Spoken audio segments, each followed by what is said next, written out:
Ketika itu, aku tinggal di samping kota Mekah, sebuah kota yang semoga selalu dalam penjagaan Allah Subhanahu wa Ta'ala.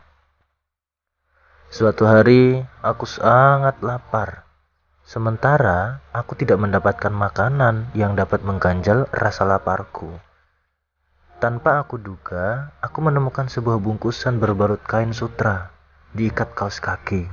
Maka, tanpa pikir panjang, bungkusan itu aku pungut, lalu aku bawa ke rumah dan kubuka. Ternyata, berisi seuntai kalung mutiara yang seumur hidup aku belum pernah melihatnya. Setelah itu, aku keluar rumah. Aku mendengar seorang kakek sedang mencari sebuah bungkusan yang hilang. Dia menjanjikan hadiah sebesar 500 dinar.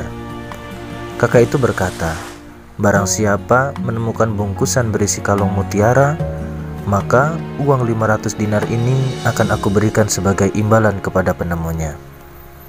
Aku berkata pada diriku sendiri, aku sangat butuh, aku sangat lapar. Aku bisa mengambil kalung ini dan memanfaatkannya, tapi aku akan mengembalikannya. Aku berkata pada kakek itu, marilah kita ke rumah, kek. Aku pun membawanya ke rumahku. Setibanya di rumah, sang kakek menyebutkan ciri-ciri bungkusan yang hilang. Diikat kaos kaki, jenis mutiara, jumlah dan benang yang digunakan untuk mengikat mutiara tersebut. Kemudian, aku serahkan bungkusan tadi kepada kakek tersebut. Dia pun memberikan kepadaku 500 dinar sebagai imbalan. Namun, aku menolak. Aku berkata, sudah menjadi kewajibanku untuk mengembalikan temuan ini kepada pemiliknya dengan tanpa mengambil upah. Sang kakek berkata, kamu harus menerima uang ini, nak. Dia terus-menerus memaksaku untuk mengambil upah tersebut. Aku tidak mau menerimanya. Lalu, dia pergi meninggalkan aku. Adapun cerita mengenai diriku selanjutnya, bahwasannya aku lalu meninggalkan Mekah dengan menumpang sebuah perahu. Tanpa aku duga, perahu tersebut oleng. Orang-orang pun bercerai-berai berikut seluruh hartanya. Namun, aku selamat dari musibah ini, berpegangan salah satu papan perahu tersebut. Beberapa hari aku berada di tengah laut tanpa arah. Tiba-tiba, aku terdampar di sebuah pulau yang berpenduduk. Aku menuju masjid untuk membaca Al-Quran. Di kampung itu tidak ada seseorang pun yang bisa membaca Al-Quran. Kemudian mereka mendatangiku untuk meminta mengajari mereka membaca Al-Quran. Dari taklimku ini, aku bisa mengumpulkan sejumlah uang. Menemukan beberapa lembar Al-Quran di dalam masjid. Lembaran itu aku pungut. Orang-orang pun bertanya, apakah kamu bisa menulis? Aku jawab, ya, aku bisa menulis. Kemudian, mereka memintaku untuk mengajari tulis-menulis termasuk pada anak-anak dan remaja mereka. Sejak itu, aku mengajari mereka. Aku pun bisa mengumpulkan sejumlah uang. Suatu hari, masyarakat kampung ini berkata kepadaku, kami mempunyai seorang gadis yatim sangat kaya. Bagaimana jika kamu menyuntingnya? Aku menolak tawanan mereka.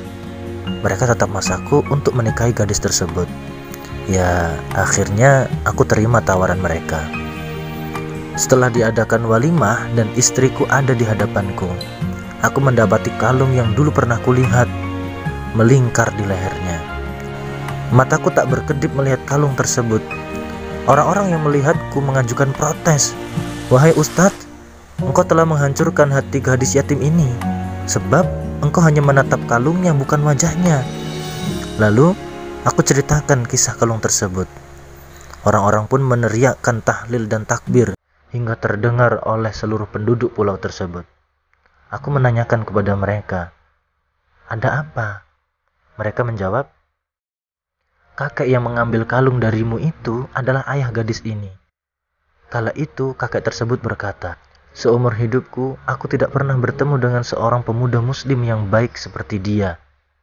Sang kakek hanya mampu memanjatkan doa, ya Allah, pertemukanlah aku dengan pemuda itu agar aku dapat menikahkannya dengan anak gadisku. Sekarang, doa itu telah dikabulkan Allah. Selanjutnya, aku tinggal bersama istriku beberapa tahun. Aku dikaruniai 2 anak laki-laki. Kemudian istriku meninggal dunia. Dia mewariskan kalung tersebut untukku dan untuk kedua anakku. Tanpa aku duga, dua anak laki-lakiku pun meninggal dunia. Maka tinggallah aku sebatang kara dan menjadi pemilik kalung istriku. Kemudian kalung tersebut aku jual dengan harga 100.000 dinar. Hartaku yang bisa kalian lihat sekarang ini adalah sisa-sisa harta itu.